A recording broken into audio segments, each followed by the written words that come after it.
वैवस्वत मनु के इसी वंश में आगे चल करके राजा नवक हुए, नवक के नाभाग हुए और नाभाग के अम्बरीश हुए। इसी वंश में अम्बरीश राजा के मानधाता हुए, मानधाता के मुचकुंद नाम के एक राजा हुए और मुचकुंद के त्रिवंदन हुए और आगे चल करके त्रिवंदन के त्रसंकु हुए और त्रसंकु राजा के हरिश्चंद्र हुए।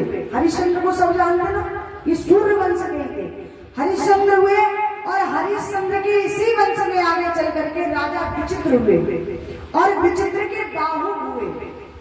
बाहु के इसी वंश में आगे चल करके राजा सगर हुए। सगर के दो पत्नियां थी, सुमति और केसरी। एक पत्नी के 60,000 पुत्र थे, एक के एक पुत्र था।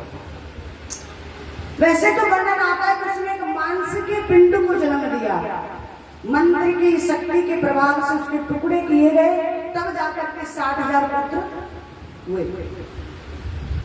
तो एक पत्नी के 60,000 थे और एक के एक पुत्र था अंशुमान। इसी वंश में अंशुमान के असमंजस हुए, असमंजस के दिलीप हुए और दिलीप के भागीरथ हुए और भागीरथ ही मां गंगा को मृतलोक पर लेकर आए थे। आगे चल करके इसी वंश में राजा खटवांग हुए, खटवांग और खटवांग के दीर्घबाहु हुए।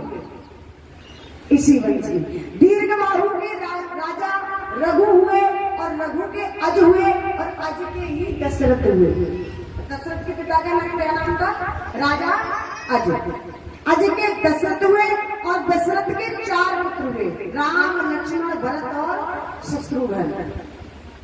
संक्षिप्त करते चलेंगे और वैसे भी रामचरितमानस जो है, राम कथा है, भागवत जी में संक्षिप्त है, क्योंकि वैसे राम कथा यदि हम कराएंगे तो 9 दिन की होती है, नवप्राय होता है, और यहाँ 7 दिन की तो भागवत ही चल पाएगी, इसलिए संक्षिप्त करेंगे थोड़ा। 4 पुत्र हुए, राम, लक्ष्मण, भरत और शत्रुघ्न।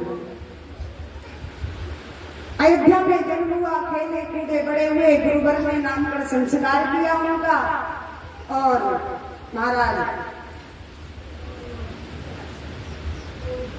बोलिबा के बिहारी लाल की।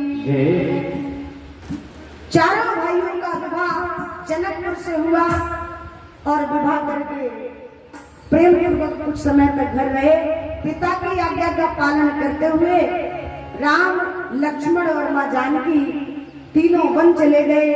वन में अनेकों प्रकार से भ्रमण किया, संतों को दर्शन दिया और महाराज मां जानकी जी का रावण हरण करके ले गया। जानकी जी का जब हरण हुआ तो राम जी जानकी मैया को खोजने लगे, यहाँ वहां भटकते हैं, ढूंढते हैं, ढूंढते हैं।